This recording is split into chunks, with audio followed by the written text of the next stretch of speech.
Hello दोस्तों, मैं हूं पंकज राय और आप देख रहे हैं दिव्य ज्ञान चैनल। आप सभी का हार्दिक स्वागत है। अपने वादे के मुताबिक आज बुधवार के दिन मैं आप सभी के लिए एक महत्वपूर्ण टॉपिक लेकर के आया हूं, जिसका नाम है भारत के राष्ट्रपति। आप सभी जानते हैं कि भारत के राष्ट्रपति को प्रथम नागरिक भी माना जाता है और इसके साथ साथ यह संघ कार्यपालिका का प्रमुख भी होता है। तो हमारे यहाँ पूरे भारत में दो तरह की व्यवस्थाएं चलती हैं, संघ और राज्य। ठीक है, तो अगर हम संघ के आधार पर देखें तो संघ कार्यपालिका का प्रमुख राष्ट्रपति माना जाता है। ठीक है, अब राष्ट्रपति के बारे में अनुच्छेद 52 से ही आपको, यानी अनुच्छेद आर्टिकल नंबर 52 से ही आपको जानकारियां मिलना स्टार्ट हो जाती हैं। अनुच्छेद 52 में आपको राष्ट्रपति के बारे में बताया गया है कि राष्ट्रपति भारत की कार्यपालिका का प्रमुख होता है। ठीक है, इत्यादि खबरें साधारण ढंग से। अनुच्छेद 53 में यानी आर्टिकल 53 में उसकी शक्तियों के बारे में बताया गया है, उसके बारे में, और साथ साथ आर्टिकल 62 और 61 ये सब के बारे में मैं थोड़ा डिस्कस बाद में करूंगा और उसके बारे में अलग से वीडियो बनाऊंगा। आज मैं स्टार्ट करता हूं अनुच्छेद 54 से। अनुच्छेद 54 यानी आर्टिकल 54 से, इसमें राष्ट्रपति के चुनाव के बारे में बात की गई है। चलिए देख लेते हैं। देखिए, राष्ट्रपति का जो निर्वाचन होता है वह प्रत्यक्ष विधि से नहीं होता, यानी राष्ट्रपति का जो चुनाव होता है वो डायरेक्ट विधि से नहीं किया जाता, प्रत्यक्ष विधि से नहीं किया जाता। इसमें जनता भागीदार बिल्कुल नहीं होती। हर चुनाव में आप देखते हैं कि जनता अपना वोट डालती है और उसके आधार पर मतगणना होती है और उसमें जो सबसे ज्यादा प्राप्त करता है वोट, वो विजयी कहलाता है या विजयी घोषित किया जाता है। यहाँ राष्ट्रपति का चुनाव जनता के द्वारा नहीं होकर के अप्रत्यक्ष विधि द्वारा होता है। इसमें जो निर्वाचन मंडल होता है वह प्रमुख भूमिका अदा करता है। यहाँ जनता भूमिका अदा नहीं करती, अप्रत्यक्ष विधि द्वारा राष्ट्रपति का चुनाव होता है। तो एक महत्वपूर्ण प्रश्न यहां से आ सकता है कि राष्ट्रपति का चुनाव किस विधि के द्वारा होता है, तो आप जान लें कि अप्रत्यक्ष विधि द्वारा होता है। कौन करता है? निर्वाचन मंडल करता है। अभी जान लीजिए कि निर्वाचन मंडल क्या है। निर्वाचन मंडल संसद का दोनों सदन, इसमें कौन कौन आता है निर्वाचन मंडल में, जो कि राष्ट्रपति का चुनाव करता है। निर्वाचन मंडल राष्ट्रपति का चुनाव करता है और इसके अंदर आते हैं संसद के दोनों सदन, यानी लोकसभा और राज्यसभा। ठीक है, ये क्लियर हो गया होगा। और इस संसद के दोनों सदनों के निर्वाचित सदस्य, मैं मनोनीत सदस्य की बात नहीं करता हूं, मैं अंडरलाइन किया हूं निर्वाचित सदस्य के ऊपर, तो गौर करिएगा। संसद के दोनों सदनों के निर्वाचित सदस्य, राज्य विधानसभा के निर्वाचित सदस्य, राज्य विधानसभा से मतलब है जो हमारे राज्यों में विधानसभाएं हैं उनसे, केंद्र शासित प्रदेशों, अब केंद्र शासित प्रदेश जितने हैं उसमें से दिल्ली और पुडुचेरी, पुडुचेरी को पांडुचेरी भी लोग कहते हैं, दिल्ली और पुडुचेरी विधानसभाओं के निर्वाचित सदस्य, दिल्ली और पुडुचेरी, तो दिल्ली और पुडुचेरी के निर्वाचित सदस्य, केंद्र शासित प्रदेश जो हैं, ये दो प्रदेश की बात की जा रही है खाली, दिल्ली और पुडुचेरी की, इसके निर्वाचित सदस्य। अब केंद्र शासित में आपका जम्मू कश्मीर भी आ गया, ठीक है, लेकिन जम्मू कश्मीर में जब विधानसभा बनेगी, ठीक है, तो अलग बात है, अभी तो वहां राष्ट्रपति शासन चल रहा है। केंद्र शासित प्रदेशों दिल्ली और पुडुचेरी विधानसभाओं के निर्वाचित सदस्य, और राज्य में जो विधानसभाएं हैं उसके निर्वाचित सदस्य, संसद के दोनों सदन यानी लोकसभा और राज्यसभा के निर्वाचित सदस्य। तो मैं समझता हूं कि तीन चीजें आपको क्लियर हो गई होंगी। इतने लोग राष्ट्रपति के चुनाव में भाग लेते हैं और यही कहलाते हैं निर्वाचन मंडल। ये तीन, ठीक। कौन भाग नहीं लेता? विधान परिषद चुनाव में भाग नहीं लेता। आप जानते हैं कि 7 राज्यों में जो विधानमंडल है, विधानमंडल का मतलब राज्य में 2 सदनीय व्यवस्थाएं हैं, एक तो विधानसभा है और विधान परिषद भी है। ये सभी राज्यों में नहीं है, 7 राज्य ऐसे हैं जहां ऐसी व्यवस्था है। तो ये जो विधान परिषद है यह चुनाव में भाग नहीं लेता। क्यों इस वाक्य विधान परिषद को विधान निर्वाचन मंडल में नहीं रखा गया, या राष्ट्रपति के चुनाव के लिए जो ये निर्वाचन मंडल बनाया गया इसमें इन विधान परिषद को नहीं रखा गया, या ये चुनाव में भाग नहीं लेंगे? क्यों? इसके पीछे कारण यह है कि सारे राज्यों में विधान परिषद नहीं है और राज्यों के राष्ट्रपति का जो चुनाव है वह समान अनुपाती प्रतिनिधित्व प्रणाली द्वारा किया जाता है। किस प्रणाली द्वारा राष्ट्रपति का चुनाव किया जाता है, यह भी एक महत्वपूर्ण प्रश्न उठ करके आता है। तो इसको कहा जाता है अनुपातिक प्रतिनिधित्व प्रणाली। इसको कुछ लोग समान अनुपातिक प्रतिनिधित्व प्रणाली भी कहते हैं। इसको एकल संक्रमणीय मत प्रणाली भी कहा जाता है। इसको हस्तांतरणीय मत प्रणाली भी कहा जाता है राष्ट्रपति के चुनाव को। अब आगे देख लेते हैं। तो विधान परिषद चुनाव में भाग नहीं लेता। कौन कौन भाग लेते हैं एक बार फिर से देख लीजिएगा, आप चाहे तो स्क्रीनशॉट निकाल करके इसके रख सकते हैं। आगे देख लेते हैं अनुच्छेद 55। तो अनुच्छेद 54 में राष्ट्रपति का चुनाव किसके द्वारा किया जाएगा? अप्रत्यक्ष विधि के द्वारा किया जाएगा। निर्वाचन मंडल करेगा। निर्वाचन मंडल में कौन कौन है इतनी बात की गई, कौन लेगा भाग कौन नहीं लेगा वो हो गया। अनुच्छेद 55 देख लेते हैं, आर्टिकल 55। राष्ट्रपति के चुनाव का तरीका क्या होगा? राष्ट्रपति के चुनाव का तरीका मित्रों होगा समान अनुपाती प्रतिनिधित्व प्रणाली या एकल संक्रमणीय मत प्रणाली इसको कह सकते हैं, या हस्तांतरणीय मत प्रणाली कहेंगे। इसमें लोकसभा के निर्वाचित सदस्य जो 543 हैं, 543 सदस्य, और राज्यसभा के 233, कुल मिलाकर के 776, अगर मैं गलत नहीं हूं तो 3 3 6 और 4 3 7 5 2 7 776 सदस्य। ये तो हो गए संसद के, ठीक है, लोकसभा और राज्यसभा के मिला के। और देश की सभी विधानसभाओं प्लस आपके दिल्ली और पुडुचेरी, इसको मिलाकर के हो गए 4120, ठीक है, विधायक जो विधानसभाओं से आए। ये सारे लोग मतदान में भाग लेंगे, इतने सारे लोग। अब एक विधायक, अब हम सबसे छोटा सिस्टम उठाते हैं विधायक का। एक विधायक का मत कितना होगा? तो देखिए, एक विधायक के मत की अगर हम बात करें तो गौर करिएगा। मान लीजिए उत्तर प्रदेश आप ले लीजिए, तो उत्तर प्रदेश राज्य की जितनी भी जनसंख्या है, कुल जनसंख्या बटा राज्य विधानसभा के कुल निर्वाचित सदस्य, यानी उत्तर प्रदेश राज्य की कुल जनसंख्या, राज्य और उस राज्य की विधानसभा के कुल निर्वाचित सदस्य को ये बटा इतना करके आप या तो गुणे 1/1000 कर दीजिए, क्योंकि जनसंख्या राज्य की बहुत ज्यादा होती है। इतना बड़ा आंकड़ा अगर जोड़ने जाएंगे तो राष्ट्रपति के चुनाव में एक सरदर्द हो जाएगा। इसलिए 1000 से भाग देने की बात की गई, ताकि जो आंकड़ा इसके बाद निकले वो कम संख्या हो और आसानी से उसको निकाला जा सके, क्योंकि पूरे देश में देश का मत यह लिया जा रहा है किसके माध्यम से? लोकसभा, राज्यसभा और विधानसभाओं के माध्यम से। और इसके अलावा हमारे ये जो केंद्र शासित प्रदेश जो हैं उनकी विधानसभाओं के माध्यम से।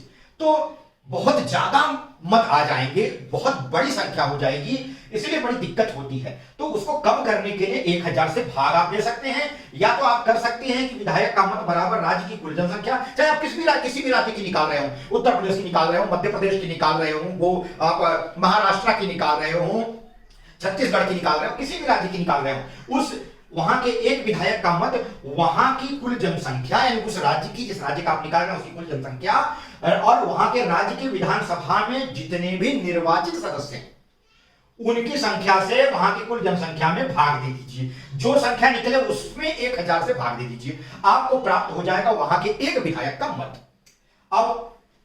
अब कौन सी विधानसभा भाग नहीं ले सकती? अगर मान लीजिए ऐसी सिचुएशन हो जाए कि किसी राज्य की विधानसभा को भंग कर दिया गया हो, तो राष्ट्रपति के चुनाव में उस राज्य की विधानसभा भाग नहीं लेगी। भाई जब है ही नहीं, वो भंग है, विधायक मतलब वहां की विधानसभा एक्टिव नहीं है, तो कैसे वहां के लोग राष्ट्रपति के चुनाव में हिस्सा ले सकते हैं या भाग ले सकते हैं? तो ऐसा नहीं होता। अगर हाँ चुनाव पहले हो गया है, राष्ट्रपति के चुनाव से पहले वहां की विधानसभा शुरू हो गई है, ठीक है, अपने कार्य में आ गई है, तब वहां के विधायक भाग ले सकते हैं, यानी वह राज्य भाग ले सकता है। अब आ जाए सांसद। सांसद का मतलब है लोकसभा और राज्यसभा की बात मैं कर रहा हूं। अभी तक आपको विधायक के बारे में बता दिया, और किसी भी राज्य का निकालना है कि यही फॉर्मूला है। सांसद का देख लीजिए, एक सांसद का मत कितना माना जाएगा? कुल विधायकों का मत मूल्य, कुल विधायकों का मत मूल्य बटा निर्वाचित सांसदों की संख्या। इसमें किसी नंबर से भाग देने की जरूरत नहीं पड़ती। अब बात यह आती है, दिक्कत यह आ जाती है कि जैसे हम किसी राज्य की कुल जनसंख्या निकाल रहे हैं, तो किस जनसंख्या को आधार माने? देखिए, संविधान का जो 84वां यानी 84वां जो संविधान संशोधन हुआ, उसमें यह कहा गया कि जब तक 2031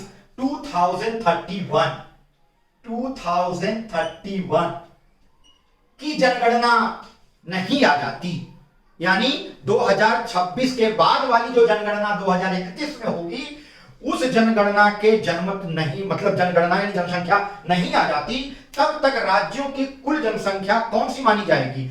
1971 वाली जनसंख्या को ही राज्य की जनसंख्या माना जाएगा। तो जब तक, अगर मान लीजिए राष्ट्रपति का चुनाव 2031 से पहले हो रहा है, तो सभी राज्यों की जो जनसंख्या है वो 1971 वाली जनसंख्या ही मानी जाएगी। तो 1971 में जो आंकड़े राज्यों की जनसंख्या के प्राप्त हैं वही आंकड़े यहां पर फॉलो किए जाएंगे। आगे देख लीजिए, सांसद वाला मैंने आपको बता दिया, निश्चित मतों का भाग, ठीक है। तो कुल वैध मत बटा 2 + 1, ये क्या है भाई? किसी भी राष्ट्रपति को उम्मीदवार को राष्ट्रपति का चुनाव जीतने के लिए कितने वोट चाहिए? तो कुल वैध मत जितने भी पड़े हैं राष्ट्रपति के चुनाव के लिए, जितना भी मतदान हुआ है, उस वैध मत मतलब लीगल जो मत हैं, उस मत को डिवाइडेड बाय 2 कर दीजिए, मतलब उसका 50% निकाल लीजिए। 50% से एक ज्यादा होना चाहिए। 50% से ज्यादा का मतलब एक भी ज्यादा होगा तो व्यक्ति राष्ट्रपति चुना जा सकता है, ठीक है। अब आ जाइए, तो निश्चित मतों का भाग कितना होना चाहिए राष्ट्रपति के चुनाव के लिए? कौन उम्मीदवार चुनाव में हिस्सा, मतलब चुनाव को जीतने के बाद सिलेक्ट हो सकता है? जिसका कुल वैध मत 50% से एक ज्यादा हो कम से कम, ठीक है। वरीयता क्रम के अनुसार मतदान, अब ये देख लीजिए, वरीयता क्रम इस चुनाव में, राष्ट्रपति के चुनाव में मान लीजिए 4 सदस्यों ने भाग लिया, या 3 मान लीजिए 3 सदस्यों ने भाग लिया। मान लीजिए उन तीनों का नाम, एक का नाम मान लीजिए राम है, दूसरे का नाम श्याम है और तीसरे का नाम रहीम है। मान लीजिए ये 3 लोगों ने चुनाव में, 3 लोग उम्मीदवार हैं।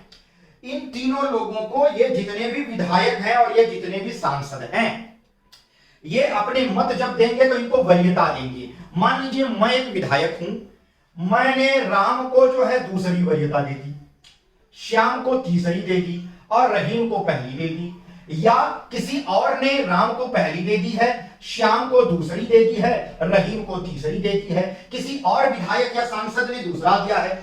तो इसमें यह देखा जाता है कि पहले नंबर वाले कितने हैं, ठीक है, वरीयता क्रम के हिसाब से पहले नंबर वाले कितने हैं, कितने सांसदों ने किनको पहला नंबर दिया है, ठीक है, वरीयता क्रम में। तो जितने वरीयता क्रम में पहले नंबर वाले हैं वो पहले लिए जाएंगे और पहली वरीयता क्रम वाला पहले देखा जाएगा। अगर वो पहली वरीयता क्रम में किसी भी उम्मीदवार का मत कुल वैध मत से 50% ज्यादा होता है तो उस व्यक्ति को सिलेक्ट कर लिया जाएगा, और जिसका सबसे कम होता है उसको निरस्त कर दिया जाता है। इसके बाद अगर मान लीजिए खुदा न खास्ते ऐसा हो जाए कि किसी भी उम्मीदवार का मत 50% से अधिक पहले राउंड में ना हो तो दूसरा राउंड देखा जाता है, फिर दूसरे राउंड में भी अगर नहीं हुआ तो तीसरा राउंड। इस तरह से वरीयता क्रम, कहने का मतलब है पहला राउंड, सेकंड राउंड, फर्स्ट वरीयता जिसको दी गई है फर्स्ट वरीयता वाले में देख लिया जाएगा, सेकंड वरीयता वाला देखा जाएगा। अगर फर्स्ट वरीयता में किसी का नहीं हो रहा है तो, अगर सेकंड वरीयता में भी नहीं हो पाया तो थर्ड वरीयता वाला देखा जाएगा। तो ये है वरीयता क्रम के अनुसार मतदान जो राष्ट्रपति के चुनाव में लागू किया जाता है। तो आपने समझ लिया अनुच्छेद 55 में कि राष्ट्रपति के चुनाव के तरीके में समानुपातिक प्रतिनिधित्व प्रणाली, जिसमें राज्य के सभी विधायक या संसद के सभी सदस्यों का मत एक बराबर हो, इसी को हम कहते हैं समानुपातिक प्रतिनिधित्व प्रणाली। एकल संक्रमणीय मत प्रणाली भी इसको कहा जाता है, हस्तांतरणीय मत प्रणाली भी इसको कहा जाता है। अब देख लीजिए, अगर ऐसा हो कि किसी भी उम्मीदवार का मत पहले राउंड में यानी पहली वरीयता में मान लीजिए इस 50 से ऊपर नहीं गया, ठीक है, तो उसकी दूसरी वरीयता, वहां पर पहले वरीयता के वोटों को हटा करके, निरस्त करके दूसरी वरीयता को वहां पर लगा करके देखा जाता है, ठीक है। इस तरह से वरीयता क्रम के अनुसार मतदान किया जाता है। अगर मान लीजिए राष्ट्रपति के चुनाव में किसी भी तरह के चुनावी विवाद खड़े होते हैं तो उसकी जांच और फैसला का कार्य उच्चतम न्यायालय करता है, यानी सुप्रीम कोर्ट करता है। अब ये बात हो गई राष्ट्रपति के चुनाव में किस तरह से मत दिए जाएंगे विधायकों और सांसदों द्वारा, और इसके साथ साथ कौन कौन इसमें भाग लेगा, और राष्ट्रपति बनने के लिए कितने मतों की जरूरत पड़ेगी। इसके बाद हम देखते हैं अनुच्छेद 56। अनुच्छेद 56 क्या कहता है? आर्टिकल 56 राष्ट्रपति का कार्यकाल के बारे में अनुच्छेद 56 है। अनुच्छेद 55 क्या था? राष्ट्रपति के चुनाव का तरीका क्या है। अनुच्छेद 54 क्या था? राष्ट्रपति का चुनाव, ये याद कर लीजिए। 56 में राष्ट्रपति का कार्यकाल, देखिए राष्ट्रपति का कार्यकाल 5 साल निर्धारित किया गया है। शपथ ग्रहण जिस दिन होगी उस दिन से लेकर के जब वो रजिस्टर पर साइन कर देते हैं, ठीक है, और किसके सामने शपथ ग्रहण करते हैं, वो राष्ट्रपति जो चुने जाते हैं वो उच्चतम न्यायालय के मुख्य न्यायाधीश के सामने शपथ ग्रहण होगी और उसी दिन से उनका कार्यकाल होगा जब तक कि 5 वर्ष की अवधि पूरी नहीं हो जाती तब तक। ठीक है। अगर मान लीजिए उच्चतम न्यायालय के मुख्य न्यायाधीश उपस्थित नहीं है किसी भी कारणवश, तो उस समय कौन राष्ट्रपति को शपथ दिलाएगा? उस समय उच्चतम न्यायालय के वरिष्ठतम न्यायाधीश जो होंगे, ठीक है, मुख्य न्यायाधीश के बाद जो वरिष्ठ होगा सबसे, वो बंदा राष्ट्रपति को शपथ दिलाएगा। आगे देख लीजिए, अनुच्छेद 57 पे आते हैं। पुनर्चुनाव। पुनर्चुनाव क्या है? देखिए, पुनर्चुनाव में ऐसा है, इसमें यह कहा गया है कि राष्ट्रपति मान लीजिए बीच में इस्तीफा दे देते हैं, ठीक है, त्याग पत्र दे देते हैं, तो वो अपना त्याग पत्र किसको देंगे? उपराष्ट्रपति महोदय को देंगे और उपराष्ट्रपति महोदय, ठीक है, राष्ट्रपति का कार्यभार देखेंगे उनकी अनुपस्थिति में। ठीक है। और 6 महीने के अंदर जब उनका इस्तीफा हो जाता है, राष्ट्रपति महोदय ने इस्तीफा दे दिया, किसको इस्तीफा देंगे? उपराष्ट्रपति को। उपराष्ट्रपति अगर मान लीजिए, तब उस उपराष्ट्रपति राष्ट्रपति का कार्यभार देखेगा उनकी अनुपस्थिति में। और अगर मान लीजिए उपराष्ट्रपति नहीं है, तो ऐसी स्थिति में उच्चतम न्यायालय, ठीक है, सुप्रीम कोर्ट के जो मुख्य न्यायाधीश हैं, वो राष्ट्रपति के रूप में कार्यभार देखेंगे। अगर वो भी नहीं है, अनुपस्थित या बीमार किसी वजह से नहीं है, तो ऐसी स्थिति में उच्चतम न्यायालय के वरिष्ठतम न्यायाधीश जो हैं, सबसे वरिष्ठ न्यायाधीश, वो जो है राष्ट्रपति के रूप में कार्यभार देखेंगे और उनको सारी सुविधाएं वही प्रदान की जाएंगी जो राष्ट्रपति को दी जाती है। ठीक है। और उसके बाद चुनाव कब किया जाएगा? पुनर्चुनाव 6 महीने के अंदर चुनाव हो जाना चाहिए, ऐसा प्रावधान किया गया है अनुच्छेद 57 में। ठीक है, 6 महीने के अंदर। अनुच्छेद 58 क्या है? आर्टिकल 58, राष्ट्रपति की योग्यता क्या होनी चाहिए? ठीक है भाई, अब तक ये चुनाव हो गया, कौन कौन चुनाव में भाग लेगा, निर्वाचन मंडल क्या है, कौन कौन निर्वाचन मंडल में आते, सारी बातें हो गई। अब हम बात करते हैं 58 राष्ट्रपति की योग्यता क्या है। तो भाई जानते हैं कि राष्ट्रपति बनने के लिए, हमारे देश में कुछ भी बनने के लिए पहली चीज जरूरी है कि वो भारत का नागरिक होना चाहिए। तो भारत का नागरिक हो, नंबर 1 चीज। दूसरी बात, 35 वर्ष की आयु पूर्ण हो। अगर थोड़ा भी कम रहेगा 35 वर्ष में, तो राष्ट्रपति चुनाव में वह उम्मीदवार नहीं बन सकता। तो 35 वर्ष की आयु पूर्ण होनी चाहिए, पूरा कर लेना चाहिए उसको। लोकसभा सदस्य बनने के योग्य होना चाहिए उम्मीदवार, तभी वो राष्ट्रपति का चुनाव लड़ सकता है।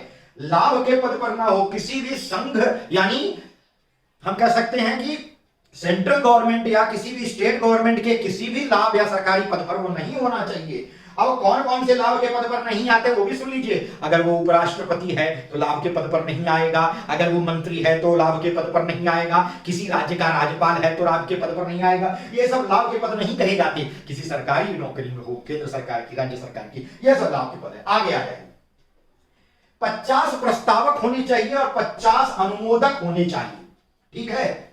और वो 50 प्रस्तावक, 50 अनुमोदक कहीं से गांव से ढूंढ के नहीं लाना है। ये सारे उम्मीदवार जो भी रहेंगे वो उसी निर्वाचन मंडल में, वो निर्वाचन मंडल क्या, संसद में लोकसभा राज्यसभा के अंदर का या किसी भी राज्य की विधानसभा का विधायक, और या तो केंद्र शासित जो ये प्रदेश है दिल्ली और पुडुचेरी, इनके सदस्य, जो निर्वाचन मंडल है जो राष्ट्रपति के चुनाव में अपना मत देगा, उन्हीं मतदाताओं, जो निर्वाचन मंडल वाले मतदाता हैं, उन्हीं में से 50 प्रस्तावक होने चाहिए और 50 अनुमोदक होने चाहिए। एक खास बात और जान लीजिए, उस सेम 50 प्रस्तावक ही 50 अनुमोदक नहीं होने चाहिए, या जो 50 अनुमोदक है वही 50 प्रस्तावक नहीं होने चाहिए। सेम टू सेम पलटी नहीं करना भैया। 50 नए प्रस्तावक होने चाहिए और 50 नए अनुमोदक होने चाहिए। वो 50-50 दोनों डिफरेंट होने चाहिए। और वो किसके बीच के होने चाहिए? ये जो निर्वाचन मंडल है उसी के बीच के होने चाहिए। अगली बात, उम्मीदवार को 15,000 रुपया आरबीआई के खाते में जमा कराना होगा। आरबीआई मतलब रिजर्व बैंक ऑफ इंडिया के खाते में जमा करना होगा।